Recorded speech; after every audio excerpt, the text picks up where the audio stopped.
There is a specific rhythm to pushing fabric under the needle of an industrial sewing machine. You have to guide the material, but you can never force it. You have to let the metal teeth pull the cotton forward at their own pace, keeping your hands perfectly steady, your eyes sharp, and your mind completely clear. If you rush, the thread snaps. If you lose focus for even a fraction of a second, the seam goes crooked, and you have to take a sharp blade, rip it all out, and start over from the very beginning. I have been a seamstress for over 30 years. I own a small, quiet shop on the south side of Chicago. It is a modest place with creaky hardwood floors, a bell above the door that chimes whenever the wind blows too hard, and the permanent, comforting scent of hot iron steam, cedar wood, and lavender. But long before I ever learned how to sew garments together, life had already taught me the brutal, necessary art of sewing my own pieces back together. Let me tell you something about being a young, black, single mother in Chicago during the bitter winter of 1985. It is a life that does not afford you the luxury of fragility. It does not teach you how to cry. Crying is a privilege reserved for people who have someone there to dry their tears. When you are 24 years old, holding a baby girl in a drafty apartment where the radiator only clanks and hisses but rarely gives off heat, crying does not pay the rent. Crying does not buy baby formula, and it certainly does not keep the cold wind from rattling the single-pane windows. What that life teaches you, instead, is how to survive. It teaches you how to read a room the moment you walk into it. It teaches you how to smell a lie, a threat, or a hidden agenda before the person carrying it even opens their mouth. Back in those days, before I owned my own business, I wore a uniform. It was a crisp, stiff black polyester dress with a white apron tied tight around the waist, and heavy white orthopedic shoes that made my feet ache by the end of a 12-hour shift. I was a maid at the Grand Hotel, a towering, opulent monument to wealth right in the heart of the city. It was a place where the crystal chandeliers in the lobby probably cost more than I would earn in 3 lifetimes, and the imported carpets were so thick they swallowed the sound of your footsteps completely. In that hotel, I was entirely invisible. To the men in tailored Italian suits smoking expensive cigars in the lounge, and to the women wearing diamonds as large as my thumb, I was not a human being. I was simply a pair of hands. Hands that made the beds, scrubbed the porcelain bathtubs, replaced the tiny soaps, and wiped away the physical evidence of their careless, messy lives. I learned a great deal about powerful people in those days. I learned that an abundance of wealth does not wash away a person's dirt. It merely buys them much larger, much prettier rugs to sweep it all under. And I learned through harsh experience that a man who loudly demands respect usually deserves it the least. But that was a lifetime ago. I survived those years because I had a tether to the future. My daughter, Mariah. She was my salvation, my absolute center of gravity. I made a promise to her when she was just a toddler, sitting on my lap while I worked the night shift at a 24-hour diner. She would sit there coloring on paper napkins with worn-down crayons while I poured coffee for truck drivers and insomniacs. I whispered into her hair, promising her that she would never have to shrink herself to fit into someone else's world. I swore that I would break my back to ensure she could stand up straight. And she did. My Mariah grew up brilliant, fiercely independent, and radiantly kind. She walked with her head held high, carried her heavy textbooks with pride, and earned a full academic scholarship to a prestigious university I could never have afforded to step inside. She is a structural engineer now. She spends her days designing and building bridges. I spent my early life cleaning up after people. My daughter spends hers connecting them. She built a beautiful life for herself out of the raw materials I managed to scrape together. Then she met Ethan. Ethan is, by all accounts, a profoundly good man. When Mariah first brought him to my house, a modest, aging 3-bedroom home with peeling paint on the front porch and slightly warped floorboards, he did not look at the cracked linoleum in the kitchen or the second-hand furniture in the living room. He didn't look at our home with the polite, concealed pity that I had expected. Instead, he looked at my daughter like she had personally hung the moon and the stars in the sky. He was polite, calling me ma'am, until I forced him to call me Jenny. He had a quiet, disarming gentleness to him. He helped me carry the groceries. He asked questions and actually listened to the answers. And he made my daughter laugh from deep within her chest. But I am a mother, and a mother always notices the details. I noticed his clothes.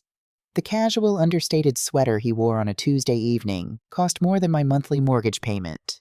The watch resting on his wrist gleamed with the quiet, unmistakable weight of generational wealth. Ethan came from a completely different universe. His last name was Whitmore. The Whitmore family did not just have money, they possessed capital. They owned massive swaths of commercial real estate, international logistics companies, and deep-rooted political influence.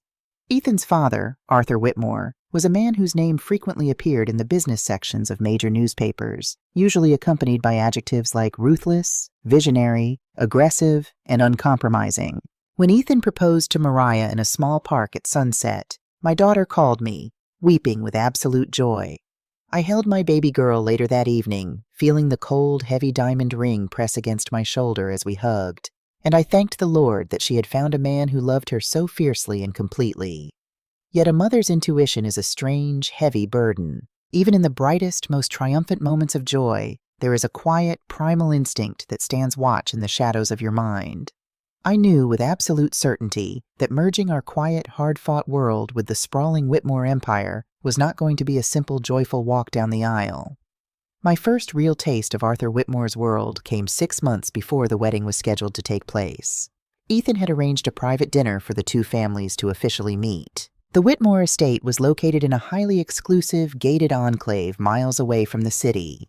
It was not a house. It was a compound. As I drove my 10-year-old sedan up the winding road, I passed wrought iron gates, a driveway so impossibly long you couldn't see the street from the front door, and manicured lawns that looked like they had been measured and trimmed with a ruler. When I finally walked through those double mahogany front doors, wearing my absolute best Sunday suit, a deep, rich navy blue dress that I had painstakingly tailored myself to fit my frame perfectly, I immediately felt the temperature in the room drop. It wasn't the central air conditioning. It was the atmosphere. The house was undeniably beautiful, filled with original artwork and antique furniture, but it was entirely sterile. It felt exactly like a museum where you were implicitly forbidden to touch the exhibits. Arthur Whitmore stood at the bottom of a sweeping grand staircase, waiting for us. He was a tall, imposing man with perfectly styled silver hair, wearing a bespoke suit that hugged his broad shoulders with flawless precision. His smile was wide, displaying perfectly capped, blindingly white teeth, but that smile never once reached his eyes. His eyes were cold, calculating, and completely flat. As I approached, those gray eyes scanned me from the top of my natural hair, down the cut of my homemade dress, all the way to my practical, sensible leather heels. He was quietly assessing my net worth, my background, and my usefulness, and I knew exactly what number he arrived at in his head. 0. "Janice," he said, extending a hand that felt uncomfortably smooth and lotioned. "Welcome to our home. Ethan has told me so much about you." "It's Jenny, Mr. Whitmore," I said. I kept my voice perfectly level, my posture straight, and my grip firm as I shook his hand. He didn't apologize for getting my name wrong. Men like him never do. He merely tilted his head, a microscopic gesture of dismissal. "Of course, Jenny, please, come into the dining room. Dinner is ready." The dinner that followed was a masterclass in psychological warfare. It was the kind of sophisticated white-collar violence that does not leave physical bruises on your skin, but is specifically designed to leave deep, aching dents in your dignity. Arthur Whitmore did not hurl insults. He did not yell. He was far too cowardly for direct, honest confrontation. Instead, he utilized 1,000 tiny, paper-cut microaggressions. When the uniformed sommelier approached to pour the wine, Arthur looked across the long, polished table at me and offered a thin smile. I instructed them to bring out the vintage Bordeaux. "I hope it's not too dry for your palate, Jenny. I know that some demographics prefer sweeter, much more accessible beverages. We can easily have the staff fetch you something else."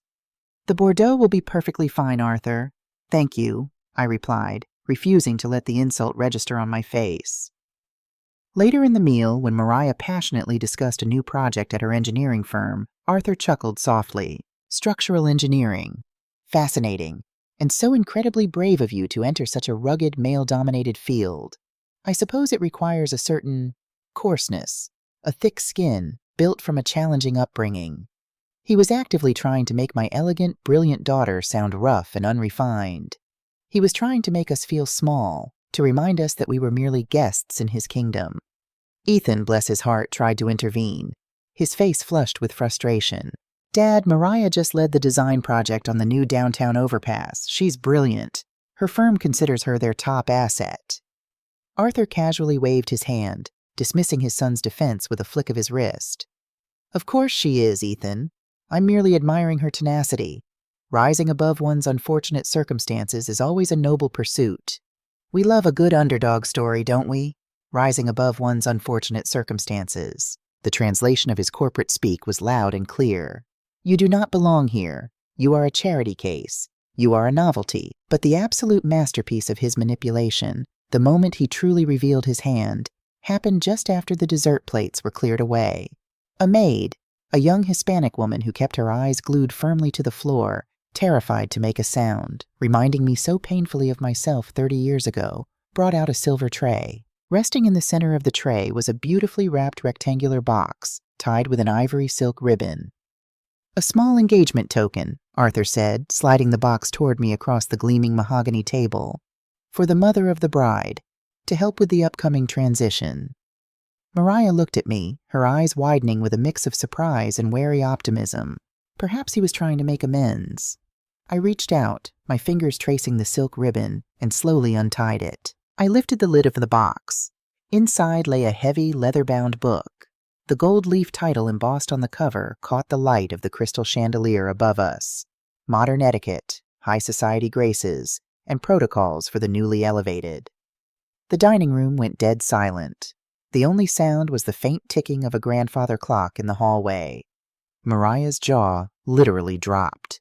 The cautious optimism in her eyes vanished, instantly replaced by a sudden protective fury. Ethan turned pale, his hands gripping the edge of the table so hard his knuckles turned white. "Dad, what the hell is this?" Ethan demanded, his voice trembling with a potent mix of shock, embarrassment, and rising anger. Arthur Whitmore looked the absolute picture of calm innocence. He took a slow sip of his wine. "It's a classic text, Ethan. The wedding will involve state senators, international CEOs, and our European partners. I simply thought Jenny might appreciate a comprehensive resource to help her navigate unfamiliar societal waters. It's meant as a kindness. We wouldn't want her to feel out of place or embarrass herself." A kindness. I looked down at the book. Then I looked across the table at my daughter. Her eyes were rapidly filling with tears of humiliation and rage. I knew with every fiber of my being that if I exploded, if I yelled, if I cursed him out, or if I threw that heavy book across the room and stormed out of his house, I would be handing him exactly what he wanted on a silver platter. He desperately wanted to paint me as the angry black woman. He wanted to prove to Ethan, to his staff, and to himself that my family was too volatile, too emotional, and too unrefined to ever successfully merge with his flawless empire. So I did not give him the satisfaction. I took a slow, deep breath, regulating my heart rate. I closed the box gently. I smoothed my hands over the napkin on my lap, looked Arthur Whitmore dead in his cold, gray eyes, and smiled. A real, genuine smile. "Thank you so much, Arthur," I said, my voice dripping with honey but lined with solid steel. I have always firmly believed that true etiquette is not about which fork to use. True etiquette is about making the people around you feel comfortable and respected. I will be sure to read it. Perhaps after I finish, we can sit down and discuss its lessons on basic human decency together. His jaw tightened. It was a microscopic movement, but I saw it. Just for a second, the patrician mask slipped, and he realized that I was not a woman who could be easily broken or intimidated by passive-aggressive parlor tricks. Later that evening, after tension-filled pleasantries were exchanged and coffee was served in his private, wood-paneled study, the true, terrifying depth of his need for control became apparent. He walked over to his massive oak desk and pulled out a large blueprint. It was the seating chart for the wedding reception. "I've already finalized the arrangements for you and your extended family, Jenny," he said, pointing a perfectly manicured finger at a cluster of tables on the edge of the blueprint. I leaned in to look. The tables he was pointing to were located in the far, absolute back corner of the grand ballroom, directly next to the swinging doors of the catering kitchen and the public restrooms. Meanwhile, his business associates, distant cousins, and golf partners were placed front and center, circling the sweetheart table. "Arthur," I said, keeping my voice utterly calm, "as the mother of the bride, tradition usually dictates that I sit near the front, close to my daughter." "Normally, yes, in a standard wedding," he sighed, sounding genuinely regretful, though I knew it was pure theater. But Ethan's godfather is a federal judge, and our lead investors are flying in from London specifically for this event. Optics, Jenny. It's all about optics. We must prioritize the people who facilitate our way of life. I'm sure you, of all people, understand the harsh necessity of sacrifice. Ethan immediately stood up, stepping between me and his father. No, absolutely not. Mom sits at the head table with us. End of discussion, Dad. You are not pushing her into a corner. Arthur didn't yell. He didn't raise his voice or argue. He simply looked up from the blueprint and locked eyes with his son. It was a look of absolute, terrifying ownership. It was the look a warden gives a prisoner who has briefly forgotten they are behind bars. Ethan, Arthur said softly. The quietness of his voice made it infinitely more threatening. Do not let youthful emotion cloud your business judgment. We have an incredibly important board meeting on Monday regarding the restructuring of the logistics wing. I'd hate to think you are too distracted by petty wedding drama to successfully assume the vice president role I have prepared for you. It was a blatant, undisguised financial threat. He was holding Ethan's entire future, his career, and his inheritance hostage over a seating chart. Ethan froze, the wind knocked completely out of his sails. I saw the agonizing conflict in his eyes, the deep, genuine love for Mariah warring against a lifetime of psychological conditioning and financial fear imposed by his father. I couldn't let Ethan fall on his sword. Not over a seating chart. It was not the right battlefield. Not yet. It's perfectly fine, Ethan, I intervened, reaching out and gently touching his arm to ground him. I honestly don't mind the back of the room. I always prefer to see the whole space anyway. You get a much better view of who is doing what when your back isn't turned to the door. Arthur smirked, clearly believing he had won the skirmish and successfully put the tailor back in her place. He reached across his desk for his crystal glass of scotch, and that was the exact moment the universe shifted. As Arthur reached for the glass, the heavy gold cufflink on his right sleeve snagged on the sharp wooden edge of his mahogany desk. Irritated, he twisted his hand forcefully to free the fabric, turning his palm upward directly under the bright, focused beam of his desk lamp. There, illuminated perfectly in the light, resting on the webbing of skin between his right thumb and index finger, was a scar. It was shaped exactly like a crescent moon. It was pale, jagged, and old. The unmistakable mark of a deep, violent laceration that had healed poorly decades ago. I stared at the scar, my breath caught sharply in my throat, my lungs suddenly refusing to take in air. Then, having freed his cufflink, Arthur placed his hand flat on the surface of the desk and, out of pure nervous habit, began to tap his index finger against the wood. Tap, tap, hold, tap, tap, hold. The world stopped spinning. The sterile, expensive smell of the Whitmore estate vanished entirely, replaced instantly by the overwhelming, nauseating stench of industrial bleach, cheap gin, and stale cigar smoke. Suddenly, I was not a 65-year-old business owner sitting in a billionaire's study. I was 24 years old again, standing in the center of room 412 at the Grand Hotel, clutching a feather duster to my chest like a fragile shield, my heart hammering against my ribs like a trapped bird. Tap, tap, hold. That was the exact, distinct rhythm he used to make on the wooden nightstand while he sat on the edge of the bed, watching me, waiting for me to finish cleaning the room. Come here, sweetheart. Don't you want to make a little extra tip today? Just be friendly. His hair had been jet black back then, his face much fuller, unrefined by age or extreme wealth. And his name had not been Arthur Whitmore. His name was Gerald Crane. Gerald Crane. He was a mid-level, sleazy real estate developer from a neighboring state who stayed at the Grand Hotel 3 days a month. Gerald Crane, the man who had cornered me in the small, tiled bathroom of room 412, pressing his heavy, sweating body against mine, his breath reeking of gin as his hands aggressively grabbed at my uniform. When I shoved him away, when I kneed him hard in the groin, grabbed my cleaning cart and ran for the heavy suite door, he did not just let it go. Arrogant, cruel men like him do not handle rejection from women they deem beneath them. The very next morning, the hotel's general manager had called me into the back office. Gerald Crane was sitting in the leather guest chair, his index finger tapping rhythmically on the manager's desk. Tap, tap, hold. He looked me dead in the eye and told the manager that I had stolen his solid gold Rolex watch. He calmly stated that he had caught me slipping it into my apron pocket, and that when he confronted me, I became hysterical and tried to attack him. They fired me on the spot, tearing the uniform off my back. Crane didn't stop there. He wanted to press criminal charges. He wanted to see me locked inside a prison cell.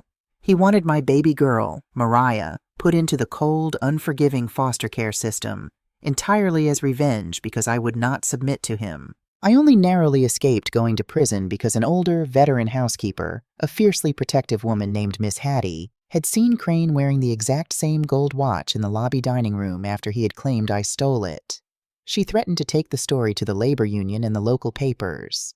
Crane, realizing he was caught in a lie that could damage his own career, quietly backed down, checked out of the hotel, and disappeared into the wind. I had never forgotten the story he bragged about regarding that crescent scar on his hand, the result of a broken glass bottle in a bar fight during his college years. And I had never, ever forgotten the terrifying cadence of that rhythm. Tap, tap, hold. I sat in that plush, expensive leather chair, looking at the man who was about to become my daughter's father-in-law. Arthur Whitmore, the billionaire, the philanthropist, the beloved visionary. No, he was Gerald Crane, a predator, a coward, a liar, a man who had somehow managed to change his name, reinvent his identity, and bury his grotesque past under a towering mountain of money. He didn't recognize me. Why would he? To him, I was just a nameless, faceless maid in a black uniform 30 years ago. I was collateral damage in his life story, a bug on his windshield that he had tried to crush. And now time had heavily lined my face, turned my dark hair gray, and added the weight of decades to my bones. I was invisible to him back in that hotel room, and I was entirely invisible to him now sitting across his desk. But I saw him. I saw him perfectly, stripped of his wealth and his titles. I didn't scream. I didn't reach across the desk and throw my hot coffee in his face, even though my hands were shaking so violently beneath the desk that I had to grip the leather of my purse until my fingers cramped to hide it. I smiled politely. I finished my coffee. I stood up, kissed my daughter softly on the cheek, shook Ethan's hand, and walked out the front doors of the Whitmore estate with my head held high and my spine perfectly straight. I didn't go home that night. I drove my car straight through the city, heading directly to my tailoring shop. The neon streetlights of the south side flickered overhead, casting long shadows across the pavement. I unlocked the heavy metal security grate, walked into the dark, familiar shop, and didn't even bother to turn on the overhead lights. I just sat in my wooden chair in the dark, surrounded by faceless mannequins and towering bolts of raw silk, and let the sheer, unadulterated rage wash over me. It wasn't a hot, fiery, screaming rage. It was freezing cold. It was the kind of deep, ancient rage that sharpens your vision, clears your mind, and slows down your heartbeat to a steady, rhythmic thud. He was going to try to destroy Mariah. I felt it in my bones, as sure as I felt the coming of winter. He was currently testing the waters with the etiquette book and the insulting seating chart. He was actively trying to figure out exactly how much psychological abuse Ethan would tolerate before stepping in. Arthur Whitmore wasn't just a classist snob. He was a pathological control freak who viewed Ethan purely as a corporate asset, and my daughter as a dangerous liability to his meticulously crafted empire. He would try to break her, just as he had tried to break me. I reached under the cash register and pulled out an old, battered leather address book. I flipped through the yellowed, dog-eared pages until I found a name scrawled in faded blue ink. Marcus Vance. Marcus used to be a beat cop in my neighborhood back in the rough days of the 80s. He was the one who used to occasionally check on me and baby Mariah when the heating broke in our apartment building, bringing extra blankets from his cruiser. He had retired from the police force 10 years ago and opened a highly successful private investigation firm downtown. He specialized in deep corporate background checks, financial forensics, and following the money when powerful people tried to hide it. I picked up the heavy receiver of the rotary phone sitting on my desk and dialed the number from memory. It rang 4 times before a gruff, gravelly voice answered. "Vance Investigations, we're closed. Leave a message." "Marcus, it's Jenny." A long pause on the other line, then a warm, surprised chuckle. "Well, I'll be damned, Mama Jenny. To what do I owe the absolute pleasure? You finally calling to let me take you out to a decent dinner?" "Not tonight, Marcus," I said, my voice dropping an octave, dead serious. "I need you to work. I need a ghost pulled out of the closet." "A ghost?" Marcus's tone shifted instantly, all humor vanishing, becoming sharp, alert, and entirely professional. Who are we hunting, Jen?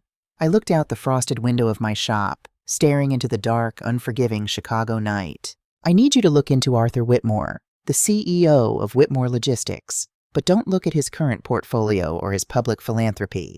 I need you to dig into his past. Go deep. Look for legal name changes in the late 80s or early 90s. Look for sealed court records, quiet out-of-court settlements, hush money payouts. Specifically, Marcus, I need you to look for absolutely anything and everything connected to the name Gerald Crane. I heard the frantic scratching of a pen on paper over the phone line. Gerald Crane, Marcus repeated, committing the name to memory. You got it. You think this billionaire guy is dirty, Jenny? I don't think he's dirty, Marcus, I said softly into the receiver. I know he is. He is a predator, and he is about to become my daughter's father-in-law. My gut tells me he's planning something incredibly ugly for the wedding, and I need to be ready. All right, Jenny, give me 2 weeks. If this guy has skeletons buried in his backyard, I'll dig them up and bring you the bones. Thank you, Marcus. I'll pay your standard rate. Don't insult me, Jenny. This one is on the house. I hung up the phone. Arthur Whitmore thought he was playing a fun, easy game of chess with an uneducated, easily intimidated tailor from the wrong side of the tracks. He honestly thought he held all the cards because he possessed the money, the massive estate, and the psychological power to manipulate his own son. But he made one fatal, catastrophic miscalculation. He forgot that the people who spend their lives cleaning up the messes know exactly where all the dirt is hidden. The wedding was exactly 3 months away, and Arthur Whitmore was about to learn that while billions of dollars can buy you a brand new name, a tailored suit, and a gated compound, it cannot buy you immunity. It cannot protect you from a mother who has spent her entire life learning how to survive the dark. I sat down at my sewing machine, flipped the heavy power switch, and slid a piece of dark fabric under the needle. It was time to get to work. 3 days before this wedding, the bell above the door of my tailoring shop chimed violently, announcing the arrival of Marcus Vance. He didn't say a single word as he walked in from the biting Chicago wind. He simply walked past the silent, draped mannequins, reached over to flip the open sign to closed, locked the deadbolt, and pulled the heavy window blinds shut, plunging the front of the shop into shadows. Then he walked over to my large wooden cutting table and dropped a manila folder onto it. It hit the wood with a heavy, definitive thud. It was as thick as a brick. You have terrifyingly good instincts, Mama Jenny, Marcus said, pulling a silver flask from his heavy wool overcoat and taking a slow sip. He looked tired, but his eyes were sharp. Your Arthur Whitmore is a phantom. He legally changed his name from Gerald Crane in 1989. He paid a staggering amount of money to seal the court records, grease the right palms, and bury his past. But paper trails always leave crumbs, Jenny, especially if you know which mice to follow. I didn't open the file immediately. I just stared at it, feeling the weight of 30 years of history sitting on my table. Tell me what you found, Marcus. I spent the entirety of that night reading through the files under the harsh, unforgiving circle of light from my desk lamp. Marcus had been exceptionally thorough. He hadn't just found the legal name change. He had found the why. Arthur Whitmore, Gerald Crane, had not built the Whitmore logistics empire from the ground up, as he loved to boast in magazine interviews. He had married into it. He had charmed the boss's daughter. But the old man, Ethan's grandfather, was no fool. He was a shrewd, sharp-eyed patriarch who knew that Gerald was nothing more than a hungry shark swimming in a cheap suit. Before the old man died, he took drastic measures to protect his legacy. He locked the absolute bulk of the family fortune, the billions in liquid assets, the commercial real estate, the massive shipping fleets, into an ironclad generational trust fund. Arthur was appointed merely as the manager. He pulled a salary, he sat in the big chair, but he did not truly own the empire. The only way the trust would fully unlock, the only way the real, unfathomable wealth would flow directly into the hands of the next generation was when Ethan, the rightful blood heir, married. But there was a catch, a brilliant, terrifying catch. The grandfather had written a poison pill clause into the trust documents. Ethan's massive inheritance would be immediately and permanently nullified if his spouse signed any legal agreement surrendering her financial autonomy to the Whitmore Corporation. The old man wanted Ethan to have a real, equal partnership, a marriage completely safe from Arthur's corporate tyranny and manipulation. If Mariah married Ethan without signing a prenuptial agreement, Arthur Whitmore lost his absolute dictatorial grip on the empire. He would be forced to hand over the keys to his son and his new daughter-in-law. It wasn't just about classism. It wasn't just about his arrogant disdain for a black girl from the South Side. It was a multi-billion-dollar heist. I kept that thick manila folder locked securely in the trunk of my car. I didn't breathe a word of it to Mariah. I didn't tell Ethan. My daughter deserved a day of pure, untainted, radiant joy. She had worked her entire life to find happiness, and I was willing to let Arthur Whitmore play his little psychological games, just as long as he let them stand at the altar and say I do. I would deal with the monster after the rings were exchanged, but predators cannot help themselves. It is in their nature to bite. The wedding reception was held at the city's Grand Conservatory, a massive, breathtaking glass structure filled with rare, blooming orchids, towering exotic palms, and imported Italian marble floors. Through the glass dome ceiling, you could see the stars. The tables were draped in heavy silk, the exact color of champagne, and thousands of floating candles cast a warm golden glow over the room. There were 400 guests in attendance. State senators, tech billionaires, hedge fund managers, and European shipping magnates. The women wore diamonds that caught the candlelight like shattered ice, and the men wore custom tuxedos that cost more than my first house. I wore a gown I had designed, cut, and sewn with my own 2 hands. It was a deep, rich emerald green silk that draped like water over my shoulders and gathered elegantly at my waist. I didn't wear diamonds. I wore my late grandmother's simple classic pearl earrings. As I walked through that incredibly elite crowd, I felt the heavy weight of their stares. I heard the quiet, muffled whispers hidden behind raised champagne flutes. They looked at my dark skin, my natural hair pulled up into a regal crown, my unbothered posture, and they openly wondered how someone like me had managed to slip past the velvet ropes of their exclusive world. I found my assigned seat, table 42. It was tucked way in the absolute back corner of the grand ballroom, directly next to the swinging metal doors of the catering kitchen, exactly where Arthur had promised to put me. I sat down and smoothed my napkin over my lap. I didn't mind the placement. From the very back of a crowded room, you have a tactical advantage. You can see every single exit. You can watch every single face. An hour into the reception, the soft jazz music faded out. The clinking of a silver spoon tapping repeatedly against a crystal glass echoed through the massive hall. Ding, ding, dinging! The low, buzzing murmur of the wealthy crowd fell into a hushed, expectant silence. Arthur Whitmore stood at the center of the lavish head table. The venue's spotlight hit his silver hair perfectly, making him look like a triumphant king addressing his loyal court. Ethan and Mariah sat to his left. My baby girl looked like an absolute vision in her white lace gown, but her smile was tight and strained. She looked exhausted by the sheer theatricality of it all. Arthur took the microphone. He looked out over his kingdom, soaking in the silence. And then his cold gray eyes bypassed the senators and the CEOs, scanning the room until they found me, sitting all the way in the back by the kitchen doors.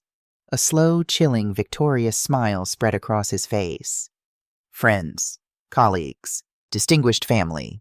Arthur's voice boomed through the high-end sound system, smooth, polished, but dripping with a toxic, underlying condescension. Thank you for joining us on this momentous night. We are here to celebrate a union. The Whitmore family has always, for generations, stood for excellence, for unwavering legacy, and for elevation. A smattering of polite, gentle applause rippled from the front tables. When my son Ethan first told me he had found the woman he wanted to marry, I was, of course, fiercely protective, Arthur continued, placing a heavy hand on Ethan's shoulder. Ethan stiffened, looking incredibly uncomfortable under the spotlight. We all know the heavy burdens that come attached to our family name, the responsibilities, the targets placed on our backs by those who wish they had what we have built. But then I met Mariah. Arthur paused, turning to look down at Mariah with a gaze that held no warmth whatsoever. Mariah is a structural engineer, very impressive on paper, but what is truly remarkably impressive is where she comes from. You see, ladies and gentlemen, Mariah was not raised with the privileges and the safety nets that we in this room take for granted. She was not raised with private tutors or summer homes or trust funds. In fact, she was raised without a father in the picture at all. A collective, sharp intake of breath swept through the crowd. The silence in the glass conservatory suddenly became thick, heavy, and suffocating. I felt the blood in my veins turn to absolute ice. My hands gripped the edge of the table. He wasn't just being passive-aggressive anymore. He was making a highly calculated, brutal public strike. He was executing us in the town square. "Let us take a moment to acknowledge her mother, Jenny," Arthur said, his voice rising in volume. The spotlight operator, clearly instructed beforehand, swung the blinding white beam of light wildly across the room, past the senators, past the dance floor, until it hit me dead center in the back corner. "There she is," Arthur sneered into the microphone. "A woman who worked with her hands. A woman who scrubbed the dirty floors of this city so her daughter could one day walk on our imported marble. Let us applaud the sheer, desperate grit of a single mother who realized she could not raise herself out of poverty, but somehow managed to successfully attach her daughter to a family that could." Total, paralyzing silence. Not a single person clapped. The insult was so naked, so aggressively brutal and classist, that even the billionaires were deeply uncomfortable. At the head table, I heard the violent sound of a heavy chair scraping aggressively against the floorboards. Ethan stood up so fast his chair crashed backward. His face was scarlet with fury. He reached aggressively for his father's microphone, shouting something that was lost in the vastness of the room, but Arthur simply held the mic out of his reach, maintaining that cold, dead smile. Mariah was staring at me from across the massive expanse of the room. Her beautiful eyes were rapidly pooling with tears. They were the tears of a girl who had worked her entire life to be seen for her brilliance, to be respected for her mind, only to be reduced to a gold-digging charity case in front of 400 of the most powerful people in the state.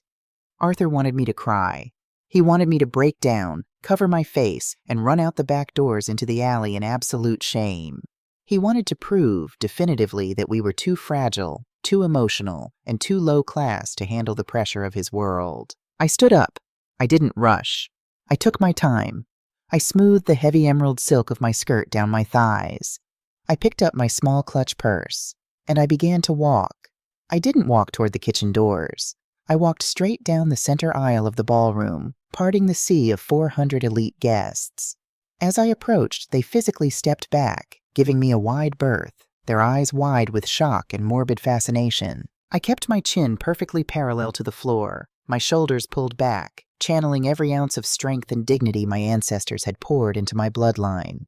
When I reached the front bandstand, the jazz singer, a beautiful young black woman in a sequined dress who looked absolutely horrified by what had just occurred, silently handed me her microphone. I took it. I stepped up onto the bottom wooden stair of the head table's riser, elevating myself so the entire room could see me. I looked Arthur Whitmore directly in his eyes. The spotlight was wide enough to capture both of us now. "Arthur Whitmore," I said. I didn't shout. I didn't scream. My voice was dangerously calm, deep, and resonant. It echoed flawlessly through the glass conservatory. It was a tone of voice that demanded absolute, unquestioning submission. What a beautifully constructed, expensive piece of fiction that name is. The crowd gasped softly. Arthur's triumphant smile faltered, dropping just a fraction of an inch. "You speak of legacy to these people," I continued, pacing slowly at the foot of his table. "You speak of the unpolished reality of my world as if it is a disease. You speak as if you were born sitting on a throne. But we both know the real truth, don't we? Because 40 years ago, before you married your way into the Whitmore money, before you wore bespoke suits and drank imported vintage Bordeaux, you were a guest of the Grand Hotel." His face completely drained of color. The smug, patrician mask shattered into a million jagged pieces right in front of my eyes. The man standing on the riser was no longer a billionaire CEO. He was suddenly a cornered, terrified rat. "Security!" Arthur barked, his voice tight, losing all of its polished resonance. He stepped forward, reaching out over the table toward me. "Turn off her microphone immediately. The woman is unwell." I stepped effortlessly out of his reach, my voice cutting through the heavy air like a sharpened blade. "Your name was Gerald Crane." Pandemonium erupted in the background. Hushed whispers exploded into loud, frantic murmurs. I heard the sharp clicks of camera shutters. I saw the glowing screens of cell phones being raised into the air to record. "Room 412, the winter of 1985, I said, my voice echoing relentlessly. "You weren't a visionary back then, Gerald. You were a mid-level, sleazy coward who drank far too much gin and thought you could force yourself onto a 24-year-old maid because you assumed she had no voice, because you assumed her life didn't matter. And when she fought you off, when she kneed you and ran, you tried to destroy her life. You lied to the hotel manager. You lied to the police. You claimed she stole a gold Rolex watch just to hide your own bruised ego. Lies! Arthur yelled, his composure entirely destroyed, sweat beading on his forehead. This is absolute slander. Turn off the sound system. I remember the scar on your right hand, Gerald, the one shaped like a crescent moon. I held the microphone up close to my mouth and tapped my fingernail against the hard plastic casing. Tap, tap, hold. The rhythmic sound echoed like gunshots in the hall. You thought I was invisible. You thought time and a mountain of stolen money would erase what you were. But I am still here, and I have never, ever forgotten. I didn't need to yell. The truth has a specific, undeniable gravity to it that a lie can never carry.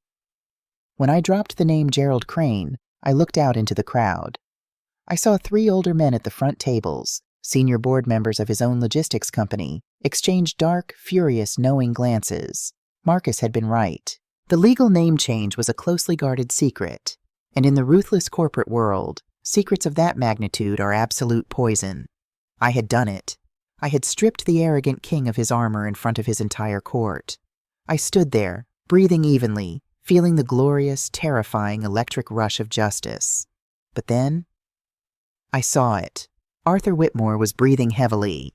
His hands were shaking violently as he gripped the edge of the table. He was publicly humiliated, socially ruined in his own circles. But as I watched his gray eyes dart around the room, I realized he wasn't looking at the furious board members. He wasn't looking at the cell phones recording him, and he wasn't looking at me. He was looking over my shoulder, staring intently toward the heavy closed oak doors at the far end of the hall. I slowly turned my head and followed his gaze. Standing half hidden in the shadows by the exit was a man I had only met briefly. He was in his late 30s, wearing a sharp suit, with slicked back hair, and a face that shared the exact same cruel, sharp jawline as Arthur. Ethan had introduced him months ago as Lucas, his father's executive assistant. Lucas caught Arthur's eye across the room and gave a single, subtle, confirming nod. Then he slipped out the door, followed immediately by 2 men in gray suits carrying heavy leather briefcases. My stomach plummeted. A cold, metallic dread coated the back of my throat. Why isn't Arthur fighting back harder? Why did he deliberately provoke me in front of 400 people? Because Arthur Whitmore was a master chess player, and he had just willingly sacrificed his queen to distract the entire board. I spun around to look back at the head table. Ethan was there, distracted, furiously arguing with the venue manager who was frantically trying to unplug the audio cables. But the chair next to Ethan was completely empty. Mariah was gone. I grabbed Ethan's arm, my manicured nails digging deep into his tuxedo jacket. "Ethan!" I hissed, panic finally cracking my iron composure. "Where is Mariah?" Ethan blinked, pulled forcibly from his rage. He looked down at the empty chair beside him as if seeing it for the first time. She went to the bridal suite 10 minutes ago, right before the speech started. She was going to change into her reception dress. "Who went with her?" I demanded, my voice rising in terror. "Lucas, Dad's assistant. He said there was a problem with the zipper. He was going to send the venue seamstress up." "He's not an assistant, Ethan," I said, the pieces of Marcus's manila folder snapping together in my mind with terrifying, blinding clarity. "That man at the door.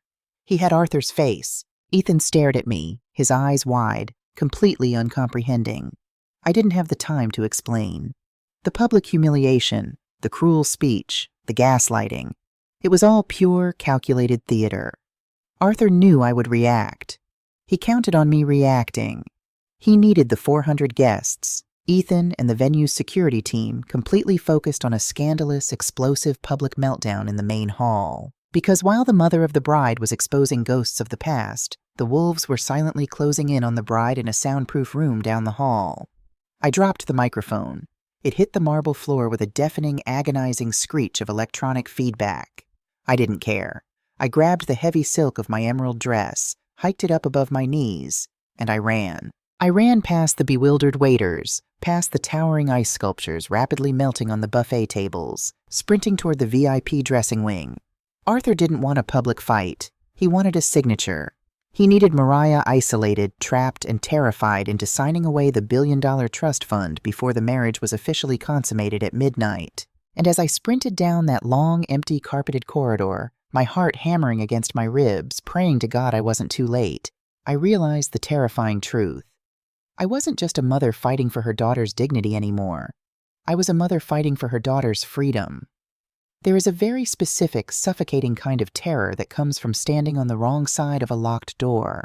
When you grow up in the neighborhoods I did, a locked door usually means someone inside is trying to keep the bad things out. It is a barrier for protection.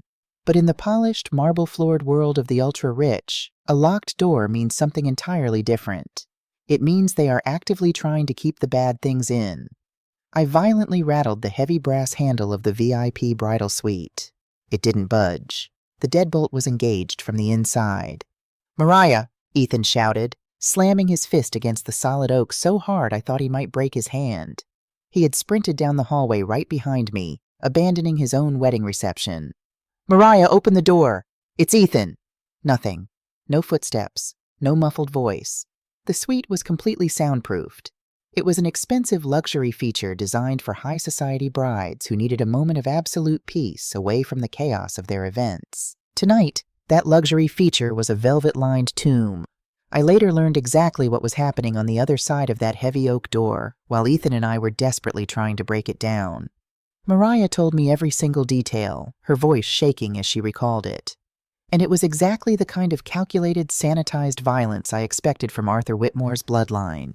It wasn't the violence of fists or guns or broken glass. It was the quiet, devastating violence of leather briefcases, high-priced corporate litigators, and non-disclosure agreements. It was white-collar sabotage, the kind of warfare that destroys a person's entire life while keeping the carpets perfectly clean. 10 minutes earlier, my daughter had walked into the bridal suite alone, expecting to find the venue seamstress waiting to help her change out of her heavy lace ceremony gown and into her sleek reception dress. Instead, the moment she stepped inside, the heavy door clicked shut behind her, and the deadbolt slid into place with a loud metallic thwack. Standing casually by the vanity mirror was Lucas, the man Ethan had introduced to us months ago as his father's executive assistant. He wasn't holding a sewing kit. He was holding a crystal tumbler of amber bourbon. Flanking him, standing as still as statues, were two men in immaculately tailored slate-gray suits. They didn't look like wedding guests who had gotten lost. They had the cold, dead-eyed, predatory stares of corporate fixers, men who were paid exorbitant, sickening amounts of money to make other people's problems legally disappear. "You look absolutely beautiful, Mariah. Truly a vision. It's a real shame the reception dress is going to go to waste tonight." "Lucas, what are you doing in here? The door just locked." "I locked it. Please sit down. We need to have a brief, highly private conversation. Ideally, before the clock strikes midnight, and this little union of yours becomes legally binding in the eyes of the state." He snapped his fingers, a sharp, commanding sound. One of the men in the gray suit stepped forward silently. He popped the latches of a black leather briefcase, opened it, and placed a thick stack of stapled legal documents onto the glass coffee table. Next to the towering stack of paper, he deliberately placed a heavy gold Mont Blanc fountain pen. "What is this? Ethan is waiting for me out there. Move away from the door, Lucas." "Ethan is currently occupied.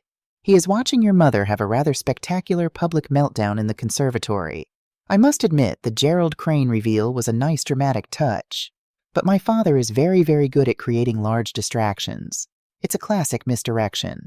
While everyone in this room is looking at the fireworks in the sky, no one notices the vault being emptied out the back door." Lucas took a slow sip of his bourbon and began to walk a slow circle around Mariah, observing her up and down like a piece of acquired property. "Let me formally introduce myself, Mariah. I am not an executive assistant. I am not the hired help. My name is Lucas Whitmore. Arthur is my father. Ethan is my half-brother, though Arthur prefers to keep me strictly out of the official family portraits. It's bad for the brand, you know. An illegitimate son born to a secretary 20 years ago doesn't quite fit the visionary, wholesome family man aesthetic the PR team has built. My daughter is brilliant. Her brain is hardwired for architecture, for physics, for load-bearing walls and things that make logical sense. She builds massive bridges that can withstand gale-force winds and minor earthquakes. But she was entirely unprepared for the psychological earthquake of a billionaire's secret family. Ethan doesn't know about you. If he had a brother, he would have told me. Of course he doesn't know. Ethan is the golden retriever of this family. Kept comfortably in the dark, fed premium dog food, and trained to sit and smile on command. He thinks the world is fair. But this isn't about Ethan's blissful ignorance. This is about Ethan's grandfather. Lucas leaned casually against the vanity, swirling the remaining amber liquid in his glass. Our dear grandfather was a deeply paranoid old bastard. When he died, he didn't leave the empire to my father. He left it in a generational trust fund. We are talking billions of dollars, Mariah. Liquid assets, massive real estate holdings, global logistics fleets. My father only manages the money. The trust fully transfers to Ethan, the sole legitimate heir, on one specific condition. Lucas pointed the rim of his glass toward the towering stack of documents on the table. Ethan must marry, but the grandfather hated my father's controlling, dictatorial nature. He wrote a poison pill into the trust documents. The massive fortune only unlocks if Ethan's spouse retains total, unencumbered financial autonomy. If the wife signs a prenuptial agreement or any legally binding document surrendering her rights to the Whitmore Corporation, the grandfather's clause is violated. The trust remains permanently locked under my father's complete managerial control. Arthur didn't hate me because I was poor. He didn't hate me because of where I came from. He hated me because he couldn't control me. If I marry Ethan tonight without signing anything, Arthur loses the money. He loses the empire. Bingo. You are as smart as your resume says. And my father is not a man who ever, under any circumstances, loses money. So you are going to sit down, pick up that beautiful gold pen, and sign that document. It is a retroactive renunciation of all marital assets, granting Whitmore Logistics complete, irrevocable power of attorney over your estate. It completely invalidates the grandfather's clause.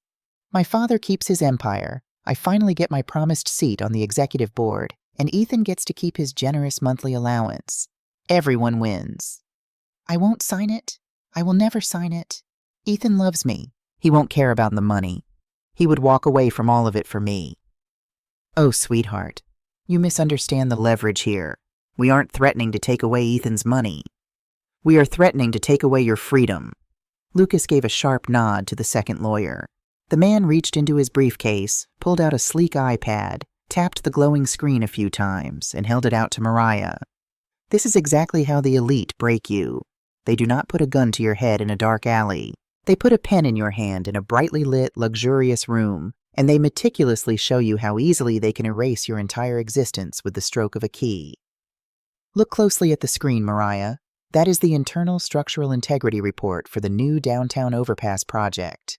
Your project. The massive government contract you proudly signed off on last month as the lead structural engineer. The overpass is perfectly safe. My team ran the load-bearing simulations 100 times. The math is flawless. Your math is flawless, but the concrete contractor wasn't. You see, Whitmore Holdings quietly owns the subsidiary that supplied the raw materials for that bridge. We instructed them to swap the high-grade reinforced steel for a significantly cheaper, substandard alloy. We also took the liberty of digitally forging your signature on the final approval manifest. If I make one single phone call to the Federal Transit Authority tonight, they will halt construction and inspect that bridge tomorrow morning. They will find the substandard steel. They will trace the forged approval documents directly back to your secure IP address. Best case scenario? You are stripped of your engineering license forever, your firm goes bankrupt in disgrace, and your professional reputation is utterly annihilated. Worst case scenario? You face federal charges for criminal negligence, wire fraud, and public endangerment. 10 to 15 years in a minimum security federal penitentiary. My beautiful, brilliant girl. She had spent her entire life proving she was good enough. Working late into the night, fighting for every scholarship, working twice as hard just to get half as far in a world run entirely by privileged men in expensive suits. And in less than 3 minutes, Lucas Whitmore had weaponized her own life's work, her greatest achievement, against her. Sign the paper, Mariah. It's that simple. You keep your bridge, you keep your unblemished career, you keep your sweet, oblivious husband. You just give up the trust fund. It's just numbers on a screen. Isn't your freedom worth more than a bank account? Mariah slowly reached out for the pen. Her hand was shaking so violently she could barely grip the gold barrel. Hot tears were streaming down her face, ruining her meticulous bridal makeup, dropping silently onto the pristine white legal paper. She was going to do it. She was going to sign away her dignity, her autonomy, and her rights just to save her life from a cage. But then she heard the shouting. "Open this door! I swear to God, open it right now or I'll break it down." The venue manager had finally run up the stairs with the master key override. Ethan and I burst into the room. The air inside was freezing cold. I immediately saw the two corporate lawyers standing like stone gargoyles.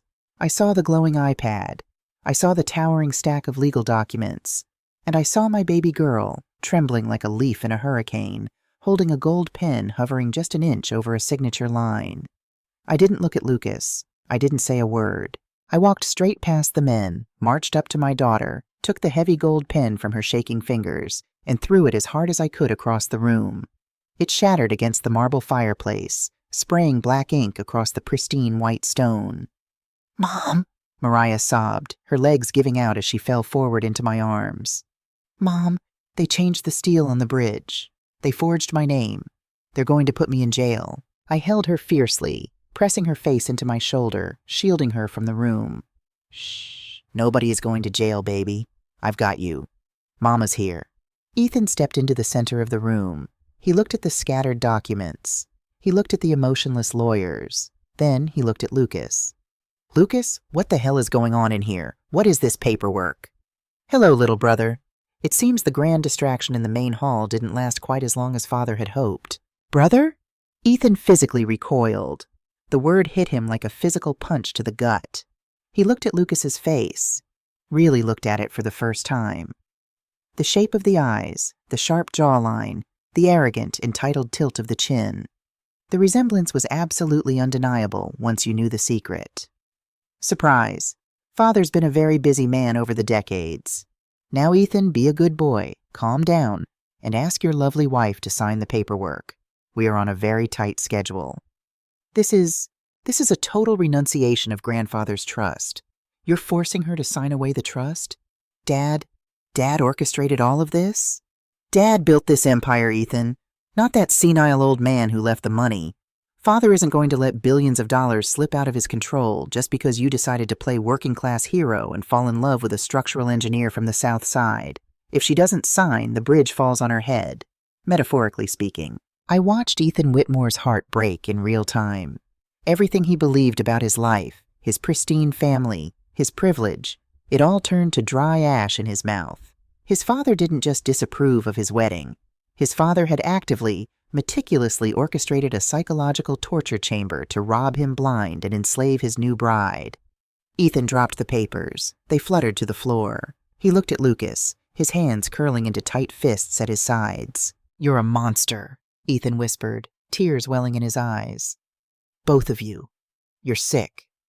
"We're businessmen," Lucas corrected coldly, adjusting his cuffs. He turned his gaze away from his brother and looked directly at me. "And you, Jenny, you put on a cute little show out there, exposing the Gerald Crane secret to the donors. Very dramatic, but completely useless."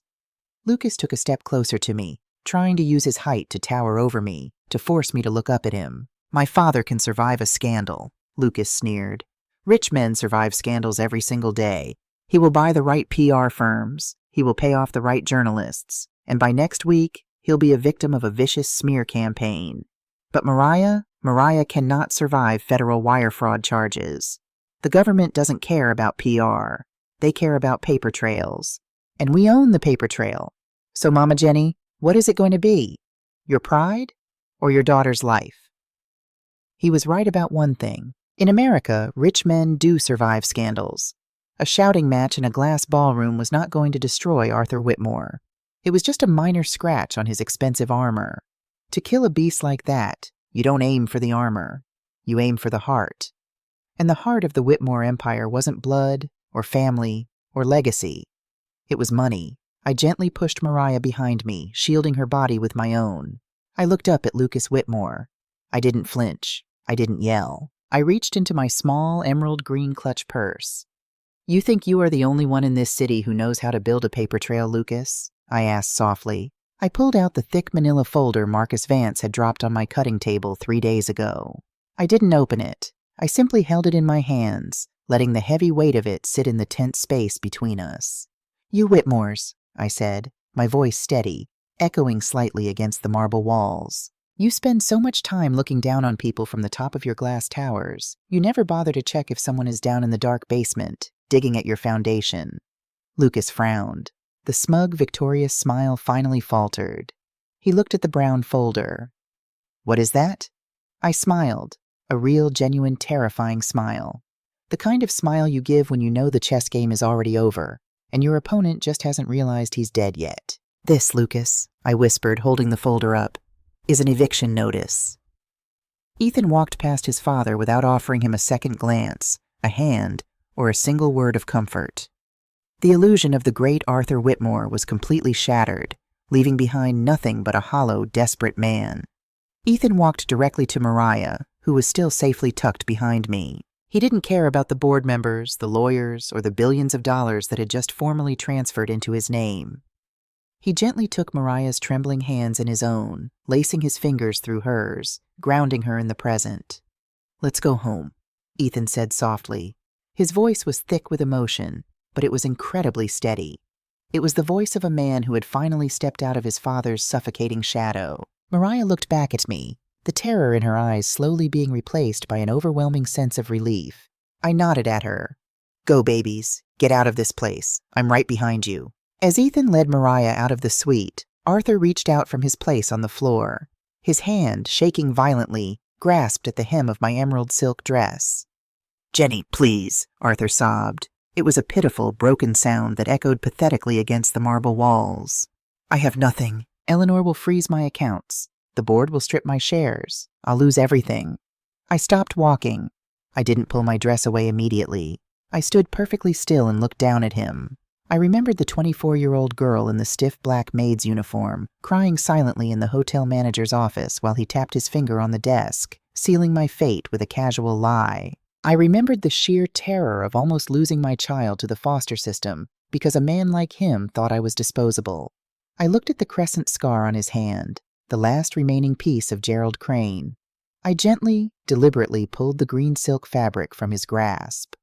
I told you, Gerald, I said, my voice completely devoid of pity.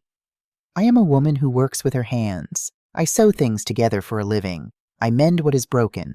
And tonight, I just ripped out your seams. I walked out of the room, leaving him weeping on the floor. The heavy oak door clicked shut behind me, sealing him in the soundproof tomb of his own making. The aftermath of a hurricane is always startlingly quiet. When the winds finally die down and the rain stops falling, you are left to survey the wreckage, clear the debris, and figure out how to rebuild. Arthur Whitmore was officially ousted from the company by Monday morning. To save their global stock prices from plummeting, the trust board did not press public charges. Instead, they forced him to quietly retire due to sudden severe health issues. He was exiled to a heavily guarded, heavily mortgaged estate in a secluded suburb, permanently stripped of all corporate assets, voting rights, and access to the grandfather's trust. Lucas, the shadow brother, faced an even harsher reality. Without his father's protection or the Whitmore bank accounts to fund his lifestyle, he was completely cut off. He was banished from the city's corporate circles, forced to leave Chicago and find a way to survive without the shield of a stolen last name. The Federal Transit Authority inspected the downtown overpass the very next week, quietly guided by anonymous tips provided by Eleanor Vance and the trust board. The substandard steel was discovered and replaced at the contractor's expense before a single car ever drove over it. Mariah's engineering firm was praised in the press for their rigorous safety audits and catching the contractor's unfortunate error. Her career didn't just survive, it flourished. As for Ethan, the grandfather's multi-billion-dollar trust unlocked entirely, free and clear of his father's toxic conditions.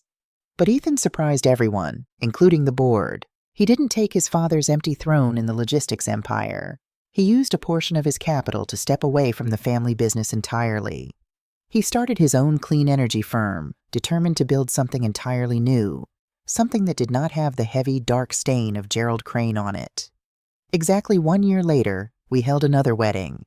It was not held in a massive glass conservatory.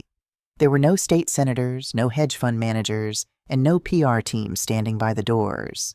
We held it in my backyard on the south side, right under the shade of the massive weeping willow tree I had planted when Mariah was just a little girl. Mariah wore a simple, breathtakingly elegant ivory dress that I had designed and sewn for her, stitch by perfect stitch. Ethan wore a plain tan linen suit. We had slow-smoked barbecue, pitchers of sweet tea, and the jazz band from my neighborhood playing on a small wooden stage built by Big Marcus and the boys from the garage. There were only 50 people in attendance, but every single person sitting in those folding chairs truly, deeply loved the bride and groom. I sat in my wooden rocking chair on the porch, watching my daughter dance with her husband under the string lights. She was laughing. A real, deep, uninhibited belly laugh that reached all the way to her eyes. She was free. The heavy burden of proving herself to people who were committed to misunderstanding her was gone. Life will always try to unravel you. That is the one absolute truth I have learned in my 65 years on this earth. There will always be men with money, men with power, and men with immense privilege who believe they can cut your thread whenever they please. They believe that because you are quiet, you are weak. Because you are a mother, you are soft. Because you are older, you are obsolete. Let them believe it. It makes it so much easier to take them entirely by surprise. Hold your head high, keep your scissors sharp, and never ever let them see you sweat. You are the architect of your own family, the author of your own story. And nobody, absolutely nobody, gets to tear down your house while you are still breathing. People often come into my shop, sit in the waiting chairs, and ask me if I believe in karma. I usually just offer them a polite smile and tell them that karma is a bit too slow and unreliable for my liking. Karma is like the wind. It eventually blows the dead leaves away, but it takes its sweet time doing it. Sometimes when the rot in the soil goes too deep, you simply cannot afford to sit around and wait for the wind. You have to put on your heavy boots, pick up an axe, and chop at the poisoned roots yourself. It had been exactly 2 years since the wedding. 2 years since the icy, uncompromising Eleanor Vance and the trust board excised Arthur Whitmore and his illegitimate son, Lucas, from the Whitmore corporate empire like a malignant tumor. I heard through the grapevine, because the wealthy always have staff and staff always talk to each other, that Arthur did not survive his exile with any semblance of grace. Stripped of his CEO title, banned from his board meetings, and deprived of the daily fear he so loved to instill in his subordinates, he rapidly deflated. He became a ghost haunting a heavily guarded, heavily mortgaged estate in the distant suburbs. He spent his days drinking expensive, lonely scotch and shouting at empty rooms. The great titan of industry, the visionary who had tried to crush my daughter, was reduced to a bitter, forgotten old man who couldn't even control his own shadow. But Lucas was an entirely different story. Arthur had built an empire, even if he had built it on a stolen foundation and a bed of lies. He knew how the game was played. Lucas, however, had built absolutely nothing in his life. He had spent his entire existence waiting in the shadows, fueled by resentment, expecting to inherit a golden throne he hadn't lifted a single finger to earn. When he was abruptly cut off, his platinum credit cards frozen, his luxury downtown condo seized by the trust's lawyers, his name permanently blacklisted in every corporate and social circle in the city, he didn't know how to survive. He had the vicious appetite of a starving wolf, but the soft, manicured teeth of an indoor lapdog. And as anyone who has lived in the real world knows, hungry dogs always inevitably return to the last place they smelled meat. It was a Tuesday evening in late November. The sky outside was the color of bruised iron, and the streets of the south side were completely empty, blanketed in a thin, treacherous gray layer of freezing sleet. I was alone in my shop, the closed sign already flipped, taking a quiet inventory of a brand new shipment of raw silk that had just arrived. I didn't hear him walk up to the front counter. His footsteps were heavy, uncoordinated, and sloppy. When I finally looked up from my ledger, I almost didn't recognize him. "Hello, Jenny." He looked like a faded, ruined photocopy of the man he used to be. The bespoke $3,000 Italian suit was long gone. He was wearing a dark, oversized, cheap peacoat that looked like it had been slept in for a week. His slicked-back hair was messy, unwashed, and falling into his eyes. His face was gaunt, and his eyes were completely hollowed out, circled with dark, bruised bags of exhaustion and desperation. He looked 10 years older. He looked incredibly dangerous, not because he was strong, but because he had absolutely nothing left to lose. I didn't gasp. I didn't reach for the heavy rotary phone on my desk to call the police. I didn't even take a step back. I just slowly, deliberately put down my heavy fabric shears and looked at him. "Lucas, you're tracking dirty snow and road salt onto my hardwood floors. I just polished those." Still worrying about the damn floors, huh? You ruined my entire life. You stripped me of my family name. You took my inheritance. You got me thrown out onto the street like garbage, and you're standing there worried about a little melted snow? I didn't ruin your life, Lucas. I just held up a mirror to it. What you and your father did to yourselves after looking into that mirror is your own business. It has nothing to do with me. Now, what are you doing in my shop? I need money, Jenny, real money, not the pathetic little chump change severance package the board's lawyers tossed at me. I know Ethan unlocked the grandfather's trust. I know he's sitting on billions of dollars. And I know he listens to you and Mariah. Ethan doesn't owe you a single dime. You actively tried to send his wife, my daughter, to federal prison. You forged documents to destroy a bridge. You are lucky you aren't sitting in a cell right now. He owes me. Half of that bloodline is mine. My father promised me the logistics wing.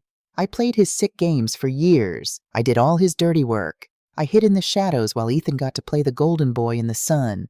And you old witch, you took it all away from me in 10 minutes in a hotel room. He was shaking violently. And looking at his dilated pupils and the frantic twitch in his jaw, I knew it wasn't just from the freezing Chicago wind. He was suffering from severe withdrawals. It wasn't hard to guess what kind of expensive, destructive habits a disgraced billionaire's son picked up when he fell face first into the gutter. He clearly owed money to the wrong kind of people. People who didn't care about the name Whitmore. People who broke kneecaps and burned cars instead of filing corporate lawsuits. Call Ethan. Call him right now. Tell him to wire $2 million to an offshore account I'll give you. $2 million is a drop in the bucket for him. It's a rounding error. It's absolutely nothing. Tell him if he doesn't pay out his brother, I won't stop coming. And if I refuse to make that phone call? You think because you outsmarted my father in a fancy hotel room, you're suddenly untouchable? This isn't a boardroom, Jenny. This is the real world. You have a nice little shop here. Hundreds of yards of highly flammable fabrics. Very expensive, heavy sewing machines. It would be an absolute tragedy if an electrical fire suddenly started tonight and burned it all down to the concrete foundation, with you locked inside it. He honestly thought he was being terrifying. He thought, because he held a piece of rusted metal in his hand, he suddenly understood the language of violence. I looked at the heavy steel crowbar. Then I looked up into his bloodshot, desperate eyes, and I started to laugh. It wasn't a loud, hysterical laugh. It was a soft, deep, rumbling chuckle that started in my chest and rolled up into my throat. It was a laugh of pure, unadulterated, profound pity. What's so funny? Are you crazy? I just said I'll burn this place to the ground. Lucas, you really haven't learned a single thing in the last 2 years, have you? You spent your entire life isolated in high-rises and gated communities. You think power is just money in a bank account. You think power is a weapon in your hand. You come down here to the south side of Chicago, walk into my shop in the dead of winter, and threaten me with a piece of scrap metal? I slowly picked up my fabric shears again. The heavy industrial steel scissors gleamed under the harsh fluorescent light. I didn't point them at him. I just absent-mindedly snipped a loose red thread off a nearby spool, showing him exactly how little of a threat I considered him to be. You think you're a wolf, Lucas, but you're not. You never were. You're just a shivering stray dog barking at a locked steel gate. I reached under the cash register. I didn't reach for a panic button wired to a security company. I didn't reach for the telephone to dial 911. I reached for a small, discreet, custom-wired intercom switch. It was a closed-circuit line that connected directly to the back room of the barbershop next door, the kitchen of the bakery across the street, and the office of the mechanic's garage down the alley. I pressed it once. 2 short, sharp bursts of static. What was that? Did you hit an alarm? Did you call the cops? I told you if the cops show up... The police? No, baby. I don't need to bother the police for a boy like you. This is the part of my world that the Whitmores could never, ever understand. When Arthur wanted loyalty, he had to buy it with ironclad non-disclosure agreements, stock options, and offshore accounts. When his money ran out, his loyalty vanished into thin air. But my loyalty? The power I wielded in this neighborhood? It was built entirely differently. It was built by altering graduation suits for free for the neighborhood boys who couldn't afford to look sharp for their big day. It was built by sitting up all night, hand-sewing wedding dresses for young girls whose mothers had passed away and couldn't be there. It was built by sitting on the front porch with the men of this street, sharing hot coffee and quiet conversations when the winters were brutal and the city forgot about us. I didn't have a board of trustees. I had a community. And you do not walk into Mama Jenny's shop, raise your voice, and threaten her with a crowbar. "Evening, Mama Jenny. You hit the buzzer. You got a problem with the plumbing acting up again?" "No, Marcus, sweetie, the pipes are fine.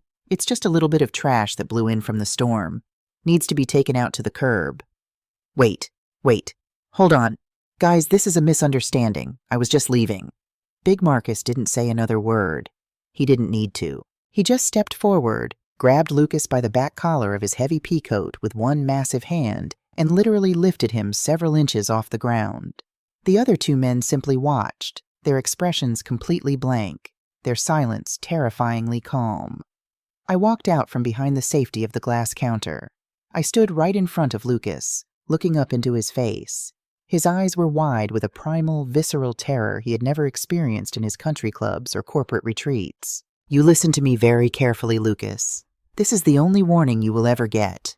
If you ever come within a 10-mile radius of my shop, my daughter, or Ethan again, these gentlemen won't just gently escort you out the door. They will make sure you disappear into the wet concrete foundation of a building that your own family's former company is pouring. Do you understand me?" Yes. I swear to God, I'm gone. I'll never come back." I nodded to Big Marcus. "Throw him out in the alley, Marcus. Let him walk all the way back to downtown in the sleet. Maybe the freezing cold will finally wake him up to reality." "You want me to have a few of the boys park across the street and keep an eye on the shop tonight, Mama Jenny, just in case he's stupid enough to circle back?" "No need, sweetie. He won't be back. A coward only attacks when he thinks you're completely alone and defenseless." "Thank you, Marcus. Tell your lovely wife her winter coat has been relined and is ready for pickup tomorrow morning." I walked over, picked up the rusted steel crowbar from the floor, and tossed it casually into the heavy metal trash can behind the counter. It clattered loudly, serving as a final, definitive period at the end of a long, ugly, and exhausting sentence. I walked over to the front window and looked out into the unforgiving Chicago night. Through the frosted glass, I could barely make out the faint, retreating silhouette of Lucas Whitmore limping down the dark street, his shoulders hunched against the freezing wind, disappearing into the sleet and the dark, swallowed whole by the very city he used to think he owned. That was the absolute last time any of us ever saw or heard from him. The Whitmore Empire had tried their best to conquer us. They had tried to buy our dignity, manipulate our futures, and threaten our freedom. They honestly believed their glass castles and legal teams made them impenetrable. But glass always shatters when you hit it with the exact right frequency. A month after that night, Ethan officially transferred his massive trust fund out of Whitmore Holdings entirely, dissolving the very last remnants of his father's toxic legacy. He and Mariah bought a beautiful, sprawling home in a quiet suburb, with a massive garden and a wraparound porch where they could sit and watch the sunset without looking over their shoulders. And me? I stayed exactly where I belonged, right here, in my shop on the south side. The air in here still smells like hot steam, cedar wood, and lavender. My hands still patiently push cotton under the rhythmic teeth of the Singer sewing machine every single day. I don't need a diamond crown to be a queen. I don't need a high-rise boardroom to have true power. True power isn't about how much money you have in an offshore account, or how many people you can force to bow to you out of fear. True power is knowing that if you ever stumble and fall, there is an entire army of people ready to catch you before you hit the ground. It's the profound peace of mind knowing you raised a daughter who builds bridges, a son-in-law who found the courage to break his own chains, and a community that willingly stands watch at your door in the dead of winter. Arthur Whitmore spent his entire life building a cold, isolated cage made of gold. I spent mine building a warm, impenetrable fortress of love and respect. And looking back on all of it, I wouldn't change a single stitch.